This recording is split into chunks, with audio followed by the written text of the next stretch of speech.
जय श्री कृष्णा। आज मंगलवार के दिन आइए सुनते हैं मंगल देव की कथा। मंगलवार की पूजा करने, व्रत करने, मंगलवार की कथा सुनने, आरती करने और प्रसाद भक्तों में बांटने से सब प्रकार की विपत्ति नष्ट होकर सुख मिलता है और जीवन पर्यंत पुत्र, पौत्र और धन आदि से युक्त होकर अंत में विष्णु लोक को जाता है और सभी प्रकार के ऋण से उत्तीर्ण होकर धन लक्ष्मी की प्राप्ति होती है। स्त्री तथा कन्याओं को यह व्रत विशेष रूप से लाभप्रद है। उनके लिए पति का अखंड सुहाग, संपत्ति, सुख तथा आयु की प्राप्ति होती है और वह सदा सुहागन रहती हैं, अर्थात कभी भी विधवा नहीं होती हैं। स्त्रियों को मंगलवार के दिन पार्वती मंगल गौरी पूजन करके मंगलवार व्रत विधि कथा अथवा मंगला गौरी व्रत कथा सुननी चाहिए। यह कथा सर्व कल्याण को देने वाली होती है। आइए सुनते हैं मंगलवार व्रत कथा। व्यास जी ने कहा, एक बार नैमिषारण्य तीर्थ में 80,000 मुनि एकत्र होकर पुराणों के ज्ञाता श्री सूत जी से पूछने लगे, हे महामुने, आपने हमें अनेक पुराणों की कथाएं सुनाई हैं। अब कृपा करके हमें ऐसा व्रत और कथा बताएं जिसके करने से संतान की प्राप्ति हो तथा मनुष्यों को रोग, शोक, अग्नि, सर्व दुख आदि का भय दूर हो, क्योंकि कलयुग में सभी जीवों की आयु बहुत कम है। फिर इस पर उन्हें रोग, चिंता के कष्ट लगे रहेंगे, तो फिर वह श्री हरि के चरणों में अपना ध्यान कैसे लगा सकेंगे। श्री सूत जी बोले, हे मुनियों, आपने लोक कल्याण के लिए बहुत ही उत्तम बात पूछी है।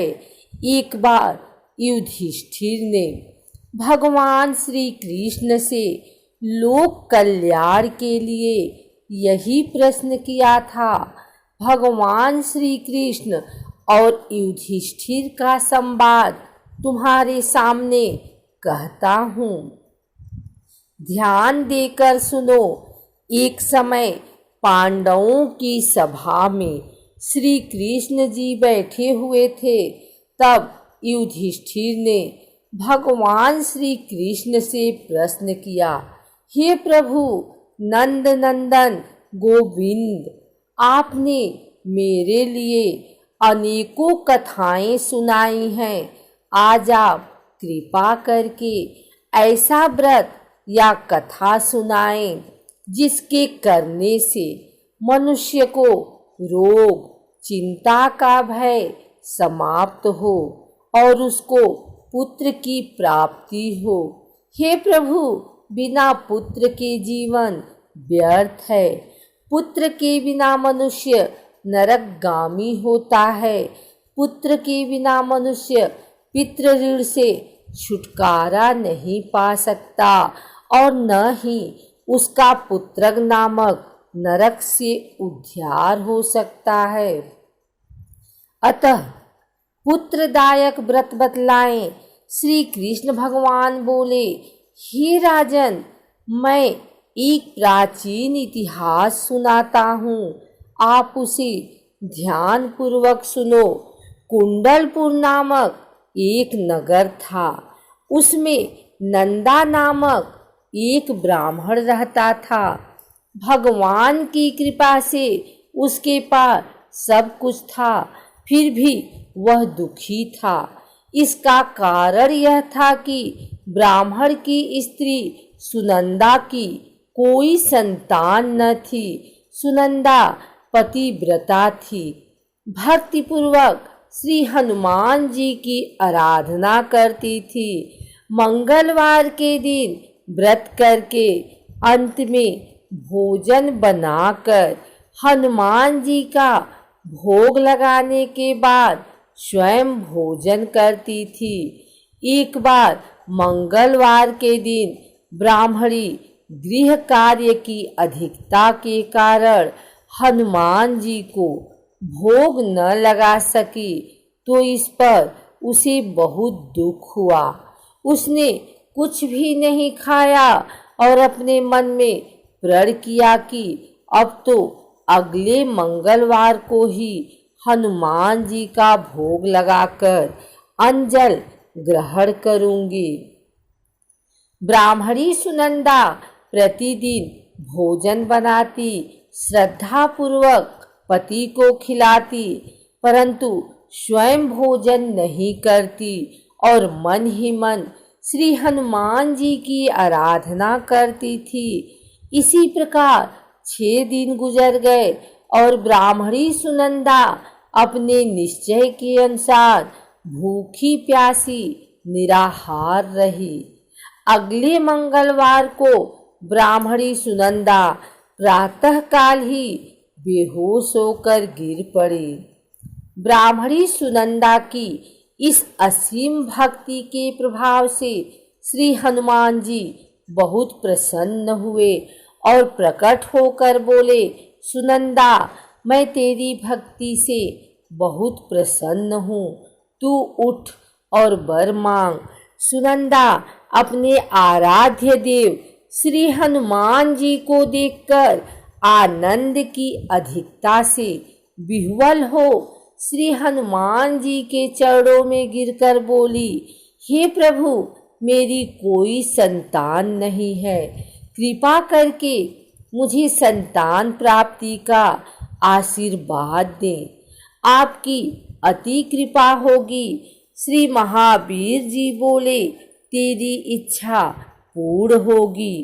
तेरे एक कन्या पैदा होगी, उसके अष्टांग प्रतिदिन सोना दिया करेंगे। इस प्रकार कहकर श्री महावीर जी अंतर ध्यान हो गए। ब्राह्मणी सुनंदा बहुत हर्षित हुई और सभी समाचार अपने पति से कहा। ब्राह्मण देव कन्या का वरदान सुनकर कुछ दुखी हुए, परंतु सोना मिलने की बात सुनी तो बहुत प्रसन्न हुए। विचार किया कि ऐसी कन्या के साथ मेरी निर्धनता भी समाप्त हो जाएगी। श्री हनुमान जी की कृपा से वह ब्राह्मणी गर्भवती हुई और 10वें महीने में उसे बहुत ही सुंदर पुत्री प्राप्त हुई। यह बच्ची अपने पिता के घर में ठीक उसी तरह से बढ़ने लगी जिस प्रकार शुक्ल पक्ष का चंद्रमा बढ़ता है। 10वें दिन ब्राह्मण ने उस बालिका का नामकरण संस्कार कराया। उसके कुल पुरोहित ने उस बालिका का नाम रत्नावली रखा, क्योंकि यह कन्या सोना प्रदान किया करती थी। इस कन्या ने पूर्व जन्म में बड़े ही विधान से मंगल देव का व्रत किया था। रत्नावली का अष्टांग बहुत सा सोना देता था। उस सोने से नंदा ब्राह्मण बहुत ही धनवान हो गए। अब ब्राह्मणी भी बहुत अभिमान करने लगी। समय बीतता रहा। अब रत्नावली 10 वर्ष की हो चुकी थी। एक दिन जब नंदा ब्राह्मण प्रसन्न चित्त था, तब सुनंदा ने अपने पति से कहा, मेरी पुत्री रत्नावली विवाह के योग्य हो गई है, अतः आप कोई सुंदर तथा योग्य वर देखकर इसका विवाह कर दें। यह सुनकर ब्राह्मण बोला, अभी तो रत्नावली बहुत छोटी है। तब ब्राह्मणी बोली, शास्त्रों की आज्ञा है कि कन्या 8वें वर्ष में गौरी, 9 वर्ष में रोहिणी, 10वें वर्ष में कन्या, इसके पश्चात रजस्वला हो जाती है। गौरी के दान से पाताल लोक की प्राप्ति होती है, राहिणी के दान से वैकुंठ लोक की प्राप्ति होती है, कन्या के दान से इंद्रलोक में सुखों की प्राप्ति होती है। अगर हे पति देव रजस्वला का दान किया जाता है तो घोर नरक की प्राप्ति होती है। इस पर ब्राह्मण बोला, अभी तो रत्नावली मात्र 10 ही वर्ष की है और मैंने तो 16-16 साल की कन्याओं के विवाह कराए हैं, अभी जल्दी क्या है। तब ब्राह्मणी सुनंदा बोली, आपको तो लोभ अधिक हो गया लगता है। शास्त्रों में कहा गया है कि माता पिता और बड़ा भाई रजस्वला कन्या को देखते हैं तो वे अवश्य ही नरकगामी होते हैं। तब ब्राह्मण बोला, अच्छी बात है, कल मैं अवश्य ही योग्य वर की तलाश में अपना दूत भेजूंगा। दूसरे दिन ब्राह्मण ने अपने दूत को बुलाया और आज्ञा दी कि जैसी सुंदर मेरी कन्या है वैसा ही सुंदर वर उसके लिए तलाश करो। दूत अपने स्वामी की आज्ञा पाकर निकल पड़ा। पंपई नगर में उसने एक सुंदर लड़के को देखा। यह बालक एक ब्राह्मण परिवार का बहुत ही गुणवान पुत्र था। इसका नाम सोमेश्वर था। दूत ने इस सुंदर व गुणवान ब्राह्मण पुत्र के बारे में अपने स्वामी को पूर्ण विवरण दिया। ब्राह्मण नंदा को भी सोमेश्वर अच्छा लगा और फिर शुभ मुहूर्त में विधि पूर्वक कन्या दान करके ब्राह्मण ब्राह्मणी संतुष्ट हुए। परंतु ब्राह्मण के मन तो लोभ समाया हुआ था। उसने कन्या दान तो कर दिया था पर वह बहुत खिन्न भी था। उसने विचार किया कि रत्नावली तो अब चली जावेगी और मुझे इससे जो सोना मिलता था वह अब मिलेगा नहीं। मेरे पास जो धन था कुछ तो इसके विवाह में खर्च हो गया और जो शेष बचा है वह भी कुछ दिनों पश्चात समाप्त हो जाएगा। मैंने तो इसका विवाह करके बहुत बड़ी भूल कर दी है। अब कोई ऐसा उपाय हो कि रत्नावली मेरे घर में ही बनी रहे, अपनी ससुराल ना जावे। लोभ रूपी राक्षस ब्राह्मण के मस्तिष्क पर छाता जा रहा था। रात भर अपनी सैया पर बेचैनी से करवटें बदलते बदलते उसने एक बहुत ही क्रूर निर्णय लिया। उसने विचार किया कि जब रत्नावली को लेकर उसका पति सोमेश्वर अपने घर के लिए जाएगा तो वह मार्ग में छिपकर सोमेश्वर का वध कर देगा और अपनी लड़की को अपने घर ले आवेगा, जिससे नियमित रूप से उसे सोना भी मिलता रहेगा और समाज का कोई मनुष्य उसे दोष भी नहीं देगा। प्रातः काल हुआ तो नंदा और सुनंदा ने अपने जमाई तथा लड़की को बहुत सारा धन देकर विदा किया। सोमेश्वर अपनी पत्नी रत्नावली को लेकर ससुराल से अपने घर की तरफ चल दिया। ब्राह्मण नंदा महालोभ के वशीभूत हो अपनी मति खो चुका था। पाप पुण्य को उसे विचार न रहा। अपने भयानक क्रूर निर्णय को कार्य रूप देने के लिए उसने अपने दूत को मार्ग में अपने जमाई का वध करने के लिए भेज दिया था, ताकि रत्नावली से प्राप्त होने वाला सोना उसे हमेशा मिलता रहे और कभी निर्धन न हो। ब्राह्मण के दूत ने अपने स्वामी की आज्ञा का पालन करते हुए उसके जमाई सोमेश्वर का मार्ग में ही वध कर दिया। समाचार प्राप्त कर ब्राह्मण नंदा मार्ग में पहुंचा और रुदन करती अपनी पुत्री रत्नावली से बोला, हे पुत्री, मार्ग में लुटेरों ने तेरे पति का वध कर दिया है। भगवान की इच्छा के आगे किसी का कोई वश नहीं चलता है। अब तू घर चल, वहां पर ही रहकर शेष जीवन व्यतीत करना। जो भाग्य में लिखा है वही होगा। अपने पति की अकाल मृत्यु से रत्नावली बहुत दुखी हुई। करुण क्रंदन व रुदन करते हुए अपने पिता से बोली, हे पिताजी, इस संसार में जिस स्त्री का पति नहीं है उसका जीना व्यर्थ है। मैं अपने पति के साथ ही अपने शरीर को जला दूंगी और सती होकर अपने इस जन्म को, माता पिता के नाम को तथा सास ससुर के यश को सार्थक करूंगी। ब्राह्मण नंदा अपनी पुत्री रत्नावली के वचनों को सुनकर बहुत दुखी हुआ। विचार करने लगा, मैंने व्यर्थ ही जमाई वध का पाप अपने सिर लिया। रत्नावली तो उसके पीछे अपने प्राण तक देने को तैयार है। मेरा तो दोनों तरफ से मरण हो गया।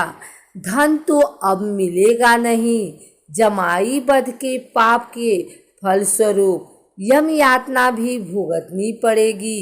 यह सोचकर वह बहुत खिन्न हुआ। सोमेश्वर की चिता बनाई गई। रत्नावली सती होने की इच्छा से अपने पति का सिर अपनी गोद में रखकर चिता में बैठ गई। जैसे ही सोमेश्वर की चिता को अग्नि लगाई गई, वैसे ही प्रसन्न हो मंगलदेव वहां प्रकट हुए और बोले, हे रत्नावली, मैं तेरे पति की भक्ति से बहुत प्रसन्न हूँ। तू वर मांग। रत्नावली ने अपने पति का जीवन दान मांगा।